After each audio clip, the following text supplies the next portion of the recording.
investigation into your net worth, you and your husband's net worth. They're claiming that it's risen rapidly. What's your response to what they're saying? Well, first of all, by her own filings, her own reports, Ilhan Omar has gone from negative to $30 million, and her husband's Rose Lake Capital firm, a consulting firm, has gone from just dollars up to $25 million in value. Now, that is not easy to do. I would say our country should be more fearful of white men across our country, because they are actually causing most of the deaths within this country. What's really happening in Minnesota while the rest of us are out here trying to figure out how to pay for, well, basically everything in this economy? This fake politician is living like they found some GTA-style infinite money glitch. Even Trump admits it. I can't stand her. Honestly, I feel the exact same way. The situation in Minnesota reminds us that the West cannot mass import foreign cultures which have failed to ever build a successful society of their own. I'm completely with him on this. We've already seen what happens when you give safe haven to third world countries like Somalia. They don't integrate, they just push back, and then they stand on your soil with zero shame or integrity, making claims like this. A lot of white nationalists are really upset about Somali immigration to Minnesota for some reason.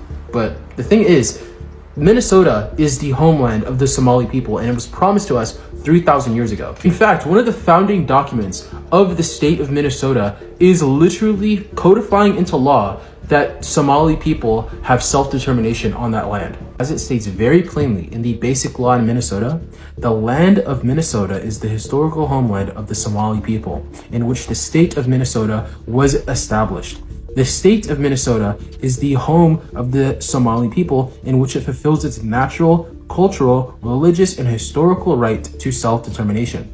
The right to exercise self-determination in the state of Minnesota is unique to the Somali people. The state views the development of Somali settlement as a national value and will act to encourage and promote its establishment and consolidation. So that's the end of the debate. The only people who have the right to self-determination in Minnesota are Somalis. Somalis have a cultural tie to the land. It was promised to us 3,000 years ago, and we have the right to go back to our homeland. If anybody wants to help me pay for Aliyah to my homeland, please help me out. Somali people are not scamming Minnesota. Like, the American tax dollars that Minnesota generates belongs to Somali people. The state, along with all of its money, has been promised to us 3,000 years ago. So it's like, what are people cracking down on? Like, this is us collecting our debt. Like, it belongs to us. I'm not worried about her. ICE is handling people as delusional as her and their brother-turned-husband just fine. You know what I mean? Get off of me. He's not resisting. You get it. They treat political roles like weapons to enforce their control. They create an environment that pressures American nationalists to leave. And once that happens, what comes next? A massive fraud scheme uncovered in Minnesota found money intended for social services has been allegedly siphoned indirectly into the pockets of the Somali terrorist group Al-Shabaab. Somali immigrants in Minnesota have reportedly been abusing systems meant to help the most unfortunate among us, including the latest federally funded autism services. The autism fraud scheme reportedly amassed $14 million through Medicare claims for services that were never provided, involving kids who never had autism. She was right at the center of the Somali fraudster operation called Feeding Our Future, the $250 million fraud case, largest pandemic fraud case in the country. Those are her people, and they're the ones that donated to her campaign. So Jamie Comer and the Oversight Committee are investigating this and looking into this, and this needs to be exposed. And the Somali immigrants behind this web of schemes have allegedly stolen billions from taxpayers, much of the money going back to the Somali government, where it would then end up in the hands of terrorists. That's why Trump publicly calls her out as a fake congressperson. Somalia is a failed, it's not a nation. Got no government, got no police, got no military, got no nothing.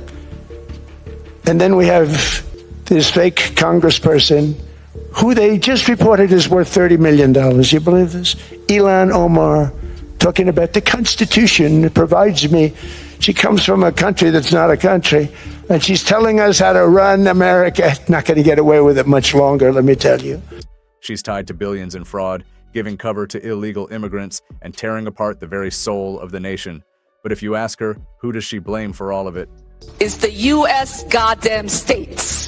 This is where the numbers stop adding up. There's a huge federal investigation into what's being called the Somalia social work fraud, and who's right in the middle of it? Ilhan Omar under investigation after racking up millions while she was in Congress. Senior national correspondent Kevin Cork has it. What's up, Kevin? Good to see you, my friend. What's the old saying? Follow the money? Well, that's precisely what the House Oversight Committee is doing. They are probing squad member Ilhan Omar's skyrocketing family wealth, Jesse, especially in the wake of that $9 billion, some would argue $19 billion, Somali social services fraud scandal that exploded in her district in Minnesota. The Oversight Chair, James Comer, says his team's lawyers are exploring the extraordinary step of subpoenaing Omar's spouse over his curious business practices. Republicans want to know how the Somali-born Omar and her politically connected husband Tim Minette went from being nearly broke to being worth around $30 million in just a year, according to her 2024 disclosure forms. Quoting Comer now, there are a lot of questions as to how her husband accumulated so much wealth over the past 2 years. It's not possible. It's not. And he's a money guy. Minette and his partner, Will Haler, back in 2022, formed an investment firm, Jesse, named Rose Lake Capital. They had $42 in their bank account at the time, but in a year, up to $25 million, according to Omar's filing. By the way, he also has a wine business that went from next to nothing to millions on its books. Not surprisingly, associates were so perplexed about the irregularities, they brought information and attention to the feds to, look into it. Now, for her part, the Congresswoman has repeatedly, and I say defiantly, denied any wrongdoing while being also careful to criticize the ongoing probe. But, sometimes they say, Jesse, the ones who yell the loudest have the most to hide. As the grip of the law tightens around her, she has become louder, trying to divert attention to ICE operations in. Instead of holding ICE accountable for their horrific behavior, including their violent occupation of American cities like Minneapolis, Republicans voted on giving ICE billions of dollars to terrorize our communities. It is beyond shameful. ICE operates with no meaningful oversight and continues to act with impunity, even as it carries out violent operations. ICE has tormented our communities. Let's be clear. What we are witnessing from ICE is not law enforcement. It is state-sanctioned violence. But at this point, it's too late. More and more facts keep coming out of the investigation, and everything is pointing in one direction.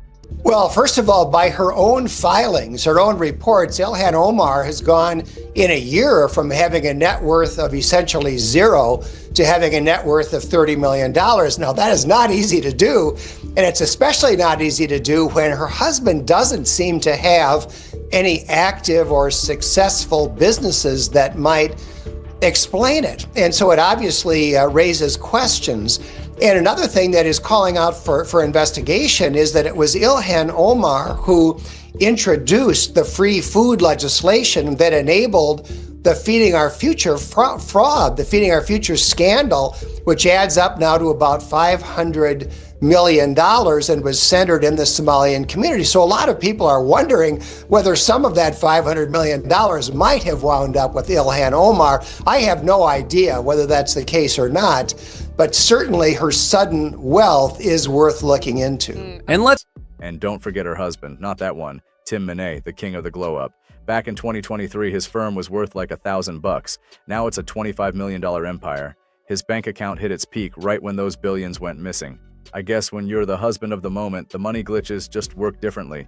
But the real kicker is the nerve of this tweet. Omar posted about a golden age while she's literally under federal investigation. How do you complain about higher healthcare costs when fraudsters in your community pocketed taxpayer money that was supposed to go to kids? You co-sponsored the waivers that let the Feeding Our Future scam blow up, then act surprised when the money disappeared. A golden age for who, Ilhan? Definitely not for Minnesota taxpayers. Trump's cleaning house on the waste and corruption you ignored. Maybe focus on that instead of tweeting blame. Into your net worth, you and your husband's net worth, they're claiming that it's risen rapidly. What's your response to what they're saying? Do you think they'll find anything in their investigation into your net? What's your take on her? Tell us what you think in the comments.